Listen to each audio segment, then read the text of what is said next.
Bismillahirrahmanirrahim. Assalamualaikum warahmatullahi wabarakatuh.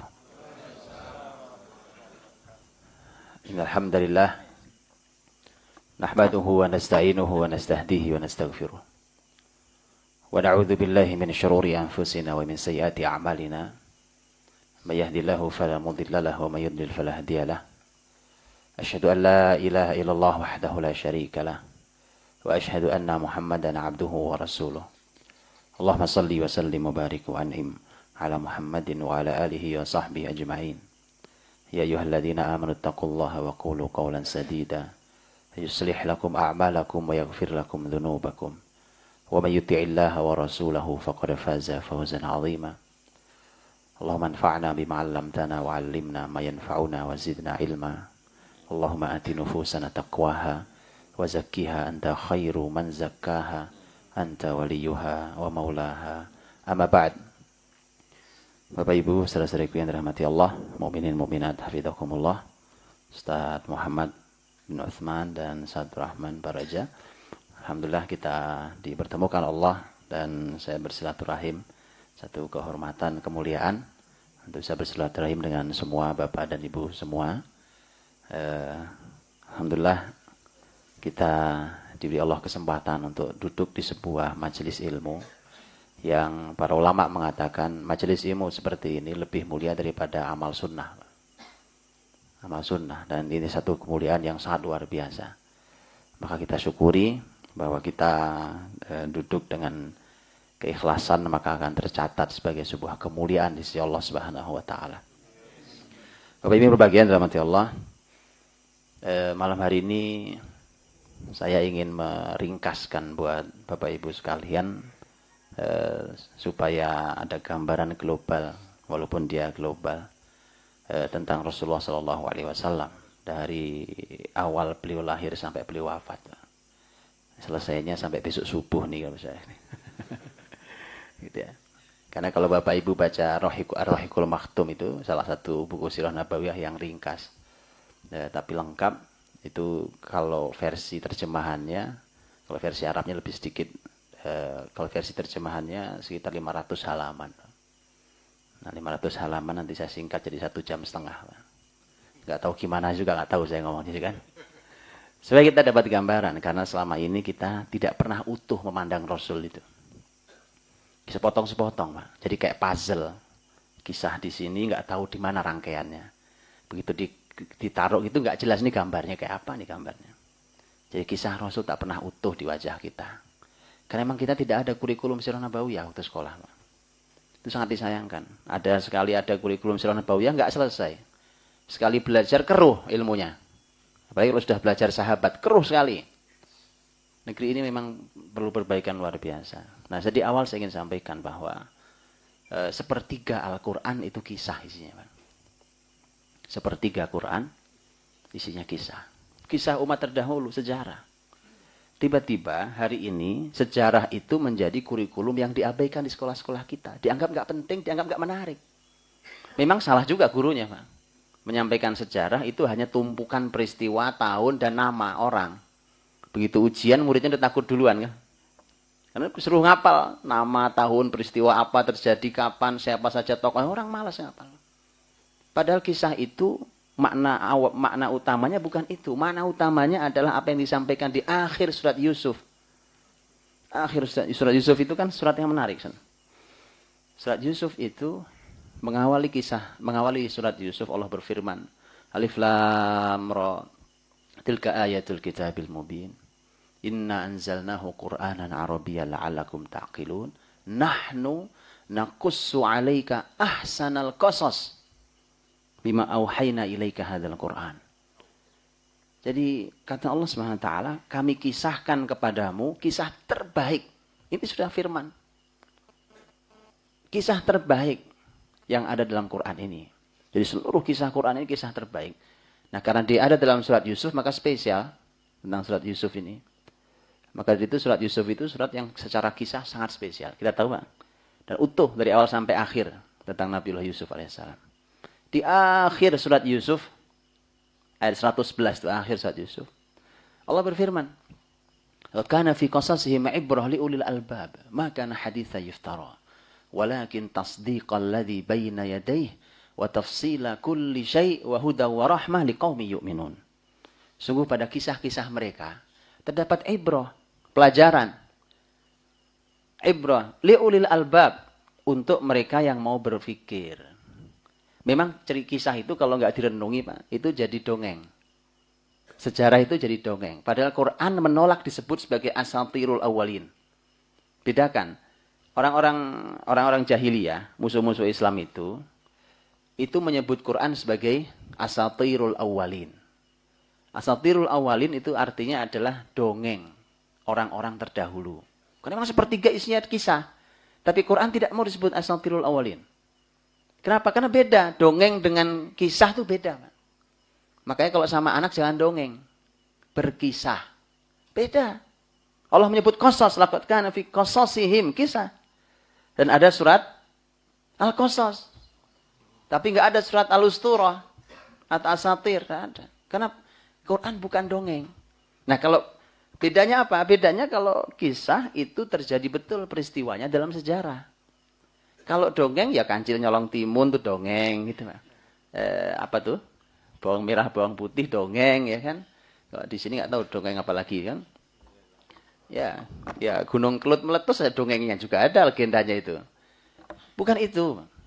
Dan itu tidak ada dalam Islam. Quran tidak suka disebut sebagai asatirul awwalin. Tapi kalau kisah, itu Quran sepertiga isinya kisah. Bisa dibayangkan artinya, Quran ini fungsinya adalah membangun generasi saat itu, dan kemudian menghapus kejahilian yang merata di seluruh penjuru bumi sampai menjadi Islam. Artinya, pendidikan generasi dalam Islam itu ternyata sepertiganya pakai kisah, Pak. Karena tadi fungsinya adalah ibrah liulil albab. Makanya harus dipikirkan, direnungi, dipikirkan, baru jadi ibrah. Maka haditsa yuftara. Ini bukan hal yang diada-ada. Hal yang diada-ada itu tadi. Mana ada Kancil Nyolong Timun, berantem sama Pak Tani. Itu diada-ada namanya, Pak. Makanya kenapa KPK marah-marah. Gara-gara kisah Kancil Nyolong Timun. Kemudian korupsi menyebar di negeri ini. Karena sebelum tidur diceritain tentang Kancil Nyolong Timun, Pak. Iya, akhirnya yang tertanam di kepala anak-anak kita, yang cerdik itu si Kancil, si maling itu. Yang nasibnya buruk selalu petani.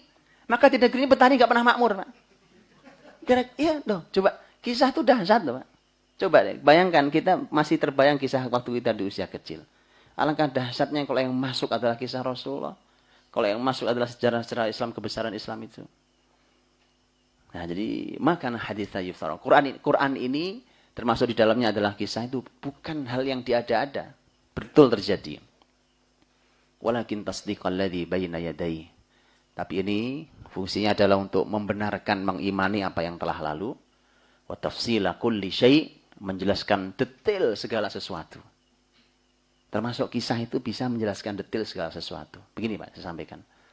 Menjelaskan detail segala sesuatu, contohnya, umpamanya Anda mau menjelaskan apa, itu kalau dijelaskannya pakai kisah, itu enak, Pak. Anda mau negur orang, itu kalau negur pakai kisah enak, Pak. Karena halus, kisah itu halus. Saya gini, umpamanya saya mau menegur teman saya. Teman saya ini umpamanya beliau punya kebiasaan tidak baik. Saya bilang, sini, saya nasihati, duduk sini. Antum ini begini. Tidak semua orang bisa terima. Tapi kalau pakai kisah lain ceritanya, saya cerita sesuatu. Dulu, tahun sekian di negeri Andalus pernah terjadi begini. Gini kisahnya. Lihat, tidak bagus ternyata itu. Karena itu begini dan enak, Pak. Ya. Tinggal kalau mau dikata kunci terakhir, kita tinggal bilang, kisah ini saya hadiahkan untuk antum. Nikmat, Pak. Dan harus sampai pada tingkat itu. Orang tua, kita sebagai orang tua, sebagai guru, sebagai masyarakat ini, itu subhanallah. Allah sampaikan, kisah itu lembut sekali. Masuk ke orang itu, bahkan kalau mau negur dengan cara yang paling lembut. Dan itulah kenapa Quran wa tafsila kulli syai', menjelaskan segala sesuatu dengan detail. Wa huda wa rahmah, sebagai petunjuk, sebagai rahmat liqaumi yu'minun, untuk kaum yang beriman. Huda, petunjuk. Kita dapatkan di Quran petunjuk.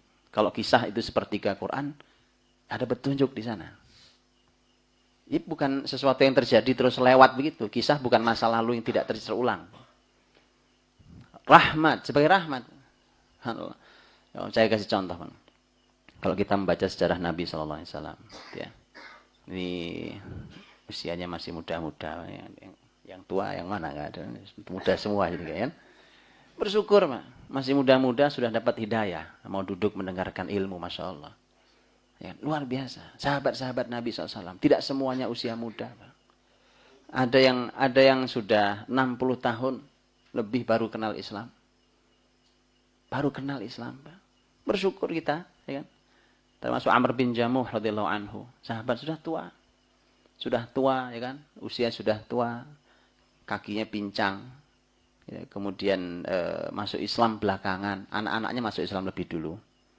Direkayasa oleh anak-anaknya bagaimana hidayah bisa sampai ke bapaknya. Dan alhamdulillah masuk Islam, gitu. Begitu diumumkan perang Uhud, maka Amr bin Jamuh minta izin kepada Nabi SAW untuk jihad. Anak-anaknya bilang, ya Rasulullah, bapak saya sudah tua. Kakinya pun pincang. Apakah tidak diizinkan kalau beliau tidak ikut perang? Kata Nabi, diizinkan. Diizinkan. Laisa 'alal a'ma haraju wala 'alal maridi haraju, dan seterusnya. Bahwa memang ada keringanan orang yang cacat. Apalagi sudah tua. Enggak apa-apa. Tapi Amr bin Jamuh bilang ke anak-anaknya. Dibilang, biarkan ayahmu ikut perang, ya kan? Kamu kan muda-muda, ya kan? Bapak ini sudah tua. Ya. Islam terlambat pula, ya kan? Masuk Islam terlambat, sudah. Akhirnya beliau di Uhud teriak-teriak gitu, Bang. Di Uhud teriak-teriak. Dia bilang, saya cium aroma surga dari balik Uhud. Inni uridu an ata'al jannah bi'arji hadha. Saya ingin menginjak surga dengan kaki pincangku ini. Makanya kalau sudah tua, terlambat, baru kenal Islam, memang cara termudah untuk masuk surga itu syahid. Ya. Oh, sudah kelamaan dosanya. Jadi, tapi harus betul kalau jihad. Jihad di tempatnya, bukan enggak sembarangan. Tapi maksud saya, kita belajar itu, kita terasa ya Allah, rahmat Allah buat kita. Huda wa rahmah liqaumi yu'minun. Ini rahmat orang beriman. Kita punya masalah apa, tanya di sejarah, ada solusinya, Pak. Bahkan bangsa besar ini yang sedang sakit nih, saya boleh katakan, kalau diizinkan itu saya katakan, ada solusinya dalam sejarah, ada, Pak. Karena sejarah itu adalah, apalagi sejarah Rasulullah SAW, itu adalah aplikasi Quran dan hadis Nabi, betul ya? Kalau ini Quran, ini hadis Nabi. Kalau mau tahu bagaimana cara menerapkannya, tanya di sejarah Rasul. Begitu cara Rasul menerapkan. Saya kasih contoh. Semalam kita bahas, Pak Abdurrahman, ya, di Al-Irsyad. Ketika Allah berfirman di surat An-Naba 2 ayat berturut-turut, wa ja'alna al-laila libasa wa ja'alna an-nahara ma'asha. Kami jadikan malam sebagai pakaian, selimut, kalian istirahat malam hari. Kami jadikan siang sebagai tempat mencari kehidupan. Itu konsep Qur'ani. Cuma detailnya kayak apa? Tanya sama Rasul. Yang dimaksud malam istirahat, bagaimana istirahatnya, kapan istirahatnya? Ketika siang jadi tempat mencari kehidupan, apa urutannya kalau hidup kehidupan Nabi SAW? Detailnya, makanya Sirah Nabawiyah itu adalah aplikasi dari Quran dan hadis Nabi SAW. Itulah mengapa ketika Aisyah radhiyallahu anha ditanya tentang akhlak Nabi, kita tahu semua jawabannya. Karena khuluquhul Quran, akhlaknya adalah Quran. Jadi kalau mau tahu Quran jalannya Rasul itu. Maka pas, harus lengkap dipelajari. Itulah mengapa dulu cucu-cucu sahabat Nabi itu mereka mengatakan kunna nu'allam maghazin Nabi sallallahu alaihi wasallam kama nu'allam suratan minal Quran. Kami diajari perang-perang Nabi seperti kami diajari surat dalam Quran. Sejajar, Pak. Nah, masalahnya itu tadi, di kita ini kurikulumnya nggak ada. Nggak pernah lengkap, nggak pernah utuh. Maka mari kita izinkan saya malam ini saya ringkaskan, Pak. Ringkas ini, namanya meringkas itu ya nggak akan sempurna, namanya ringkasan, ya kan. Buku 500 halaman saya ringkas 1 jam saja mudah-mudahan. Baik, Bapak Ibu rahmati Allah Subhanahu wa taala. Setidaknya nanti kita akan memiliki gambaran. Dan satu lagi sebelum saya sampaikan, saya mulai, yaitu ketika berbicara tentang sejarah, itu memang terjadinya di masa lalu, Pak. Tetapi dia bukan masa lalu yang tidak berulang. Saya kasih langsung contoh dalam Sirah Nabawiyah. Rasulullah SAW begitu mendapatkan kabar di perang Badar, karena beliau di Badar. Kita sampaikan, ya Rasulullah, Abu Jahal mati. Abu Jahal yang sangat memusuhi Rasul dan Islam. Mati di perang Badar. Begitu Rasul mendengarkan kabar apa kalimat beliau, Allahu Akbar. Hada Fir'aun hadhil ummah. Kata Nabi, Allahu Akbar. Itu orang tuh Fir'aunnya umat ini. Fir'aun ada zaman siapa? Nabi Musa. Tapi ternyata zaman Nabi juga ada Fir'aun. Lihat. Artinya sejarah itu memang terjadi di masa lalu. Tapi berulang dia. Saya kasih contoh yang lain. Waktu Nabi SAW tahun 8 Hijriah terjadi peristiwa besar Fathu Makkah. Nabi berhasil masuk ke kota Makkah dengan 10.000 sahabatnya. Kemudian membuka kota Makkah, membersihkan Makkah dari kemusyrikan. Menghantarkan hidayah bagi masyarakat Makkah dan sekitarnya. Di saat itu kemudian Nabi mengumpulkan pembesar-pembesar Quraisy. Nabi naik ke pintu Ka'bah itu. Kemudian pembesar-pembesar Quraisy pada berdiri di sana dengan ketakutan. Karena mereka terbayang masa lalu mereka, dulu mereka jahatnya luar biasa sama Rasul.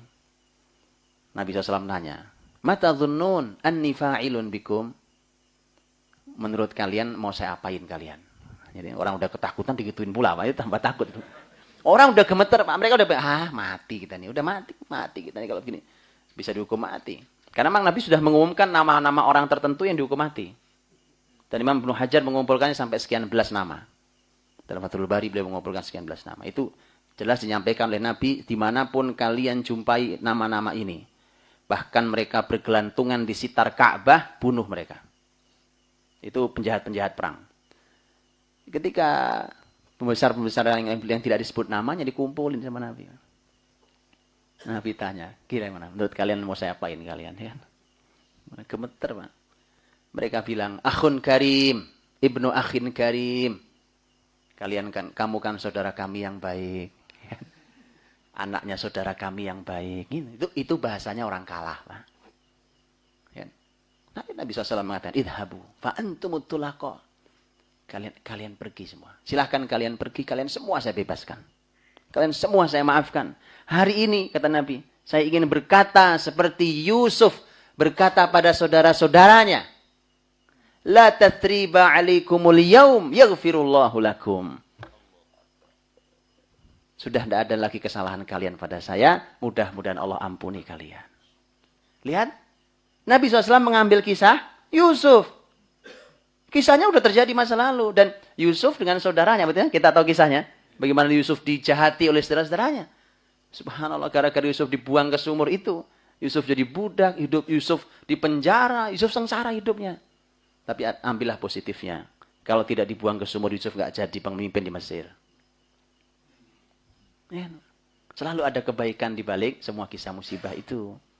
Orang beriman, orang yang bisa mengambil hikmah dari setiap peristiwa, bahkan musibah sekalipun. Tapi intinya bahwa Yusuf ya dijahati, berpisah selama dengan ayahnya.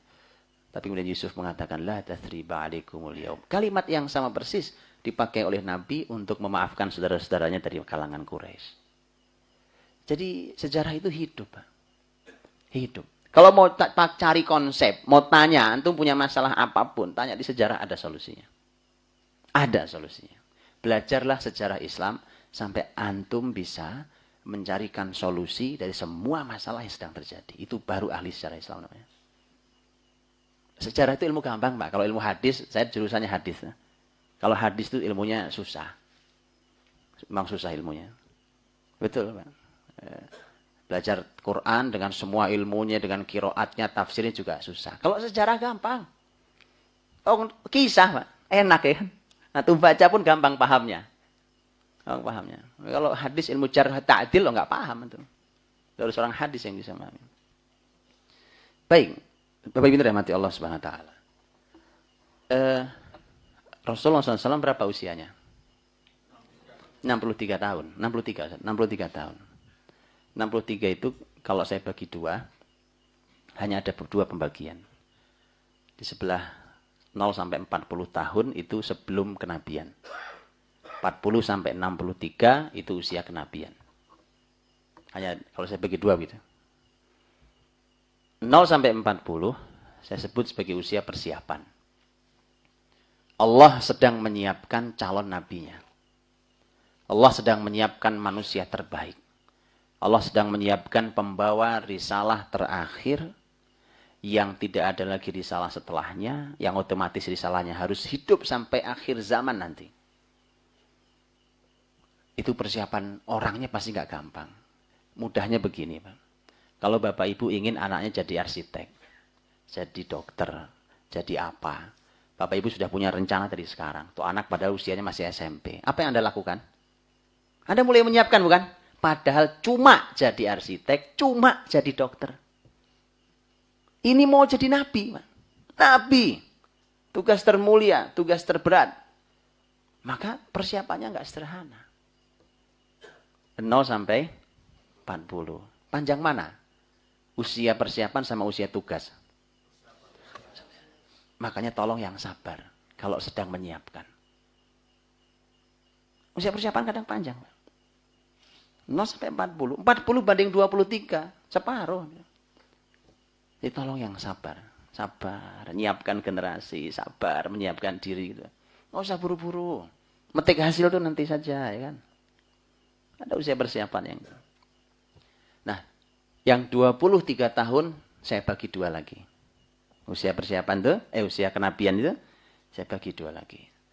Yang disebut oleh para ulama sebagai fase Mekah. Dan fase Madinah. Kenapa dibedakan? Karena beda. Karena beda. Bapak Ibu kalau buka Al-Quran. Ada surat Makkiyah. Ada surat Madaniyah. Dan para ulama sudah mengatakan sangat berbeda karakternya antara surat Makkiyah dengan surat Madaniyah. Beda sekali. Kenapa? Karena memang urutannya begitu. Ada urutannya. Kita ini aja kan yang belajar nggak pakai kurikulum. Asal ngaji bagus Pak daripada enggak. Itu bahasa kita, makanya nggak maju-maju kita. Kalau dalam Islam, ngaji itu ada kurikulum. Pak. Ada kurikulumnya ngaji itu. Quran, urutan Quran. Berdasarkan urutan turun, itulah kurikulumnya. Apa dulu, itu ada kurikulumnya. Ada satu buku bagus, judulnya Kaifa Yubarmijul Quran Al-Haya. Bagaimana Quran memprogram kehidupan. Penulisnya seorang Dr. Abdul Majid Ali Al-Ghili. Itu beliau bilang, beliau mengkaji Quran berdasarkan urutan turun. Bukan urutan mushaf. Karena ada urutan mushaf kan Al-Fatihah, Al-Baqarah, tafsir seperti biasa. Ini tidak. Beliau mengkaji Quran berdasarkan urutan turun. Berarti apa yang pertama? Al-Alaq. Begitu seterusnya. Terus sampai akhir. Beliau bilang, ternyata mengagumkan. Bahwa ternyata Quran itu memang kurikulum yang sangat berurutan. Karena kata beliau, ternyata Quran itu kalau dibagi besar dibagi 3. Ada 3 bagian. Bagian pertama, isinya fokus pada islah al-fard. Perbaikan diri dulu. Setiap diri diperbaiki dulu. Jadi ayat-ayat yang turun di awal, itu adalah ayat-ayat yang memperbaiki individu, pribadi-pribadi muslim. Selesai itu baik, baru islah al-mujtama. Perbaikan masyarakat. Begitu individunya sudah bagus, kalau ngumpul kan harus ada aturan bermasyarakat. Itu di situ. Ayat-ayatnya turun tentang aturan-aturan bermasyarakat. Baru yang ketiga, islah ad-daulah. Memperbaiki negara, sistem. Melihat makanya dari itu. Orang asal belum beres individu, terus tiba-tiba bicara perbaikan negara. Error, Pak. Pasti error. Karena ada urutan yang tidak dilalui. Jadi subhanallah. Ini Quran itu konsep yang sudah utuh, selesai. Al-yawma akmaltu lakum dinakum. Cukup sudah. Sempurna agama ini. Nggak perlu tambahan. Maka ada pembagian Mekah dan Madinah. Dan itu memang urutan.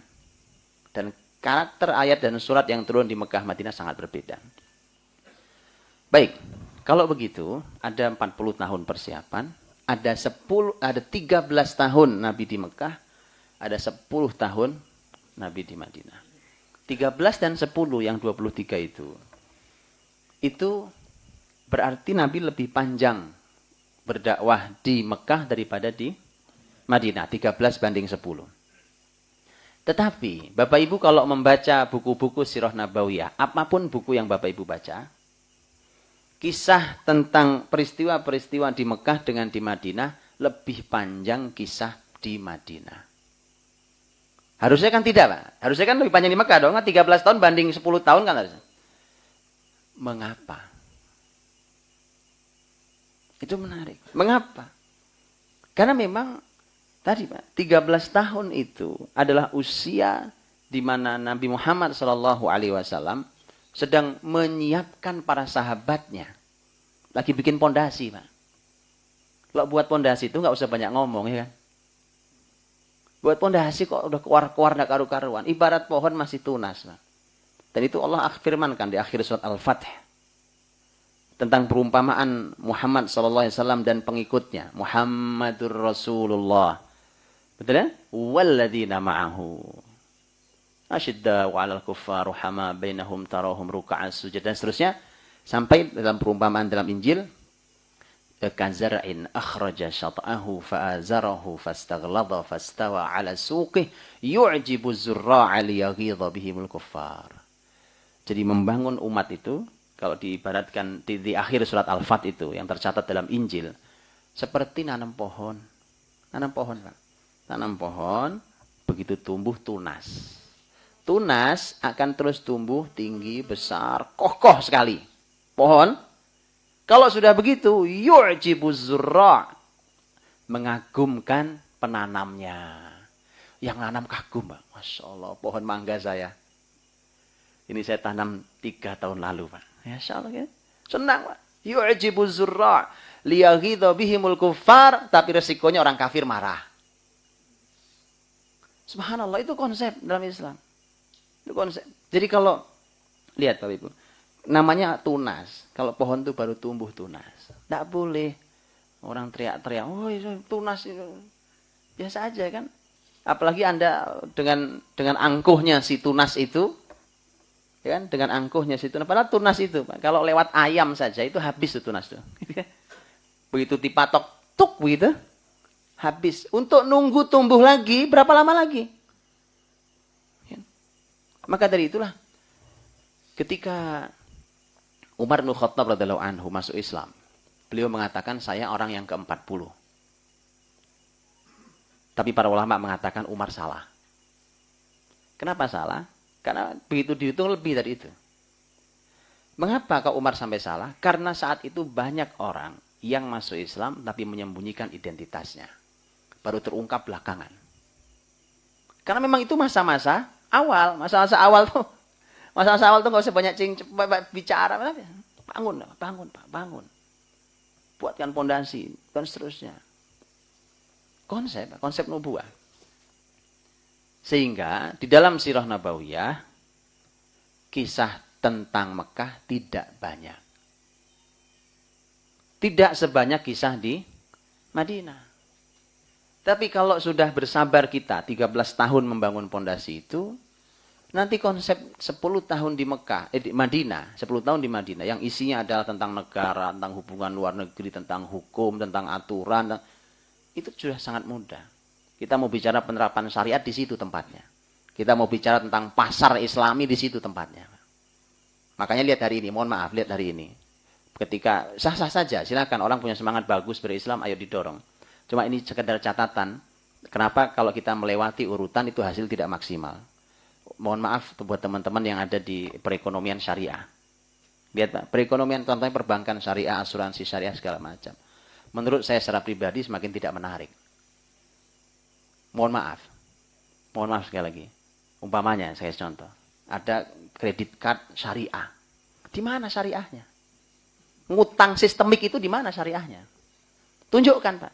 Ini bukan masalah aturan sistemnya. Berhutang dijadikan sistem, itu di mana syariahnya?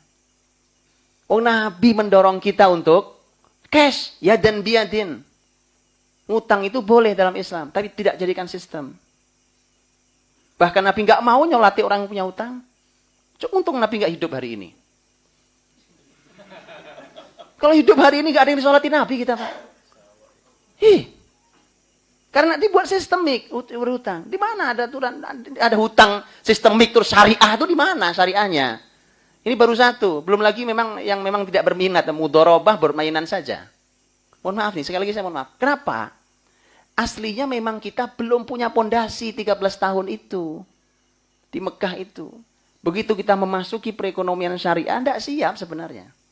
40 tahun yang pertama, kita bicara 40 tahun yang pertama. Sebelum bicara 40 tahun.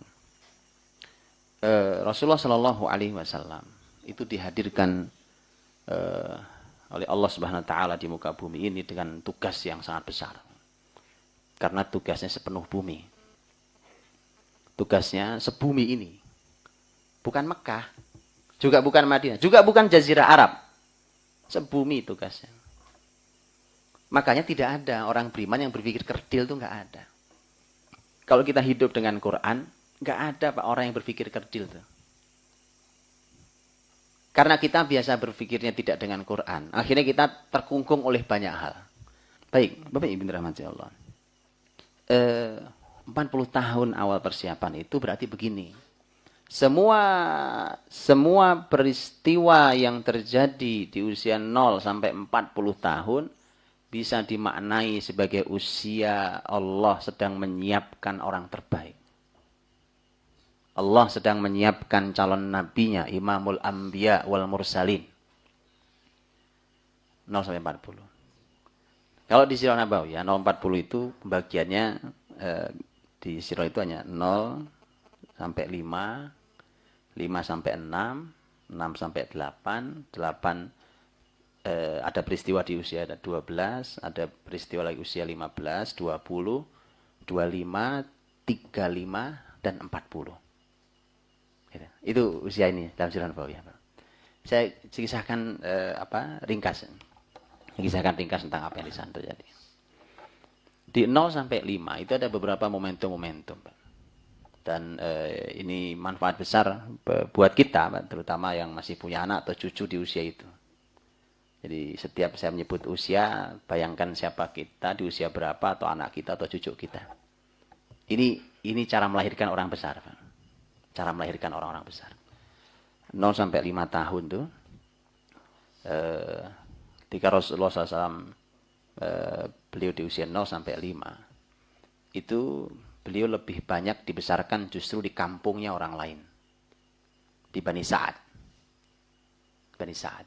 Bersama Halimatus Sa'adiyah dan keluarganya. Kenapa? Ibunya masih ada. Aminah masih ada. Kakeknya masih ada. Paman-pamannya masih banyak.